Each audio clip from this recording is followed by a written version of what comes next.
নমস্কার বন্ধুরা, অপর্ণাস কিচেনে সবাইকে স্বাগত জানাই। আজকের রেসিপি চিড়ের পোলাও। যে কোনো দিন সকালে জলখাবারে এইরকম গরম গরম চিড়ের পোলাও হলে একেবারে জমে যাবে।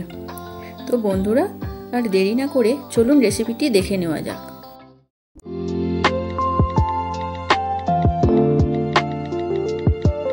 চিড়ের পোলাও বানানোর জন্য আমি এখানে নিয়েছি 300 গ্রাম মোটা চিড়ে, পরিষ্কার করে বেছে নিয়েছি। এবার চিড়েটাকে 3 থেকে 4 বার পরিষ্কার করে ধুয়ে নেব। আর নিয়েছি একটা বড় সাইজের পেঁয়াজ, এইভাবে কুচিয়ে নিয়েছি। আর নিয়েছি চিনেবাদাম, কারি পাতা কুচি,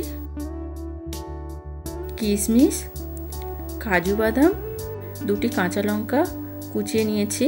আর নিয়েছি একটা ডিম।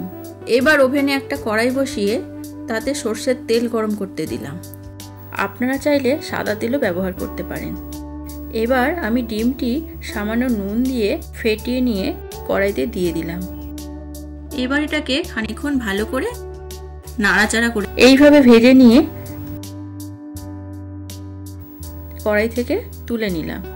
ওই কড়াইতেই আবারও একটু তেল দিলাম এবং তাতে চীনাবাদাম, কাজু বাদাম, কিশমিশ দিয়ে দিলাম। একটু নাড়াচাড়া করে ভেজে নিয়ে কড়াই থেকে তুলে নিলাম। আবারও কড়াইতে তেল দিলাম, তাতে কুচানো কারি পাতা দিয়ে দিলাম।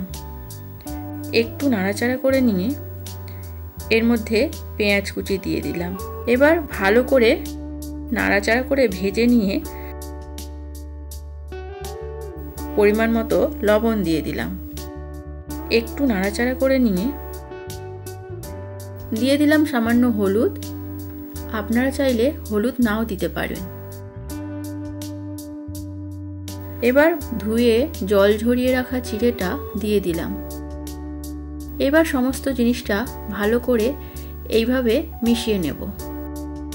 এবার কাঁচা লঙ্কা কুচি দিয়ে দিলাম এবং ভালো করে মিশিয়ে দিলাম।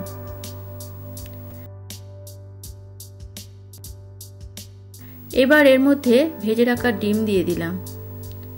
আর দিয়ে দিলাম ভেজে রাখা কাজু বাদাম, চীনা বাদাম ও কিশমিশ। এবার সমস্ত জিনিসটা এইভাবে ভালো করে মিশিয়ে নেব এবং 2 থেকে 3 মিনিট ভেজে নেব।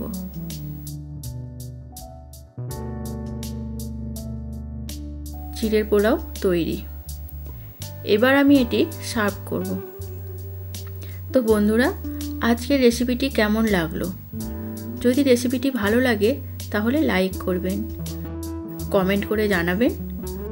আর চ্যানেলে নতুন হলে চ্যানেলটি সাবস্ক্রাইব করবেন। ধন্যবাদ।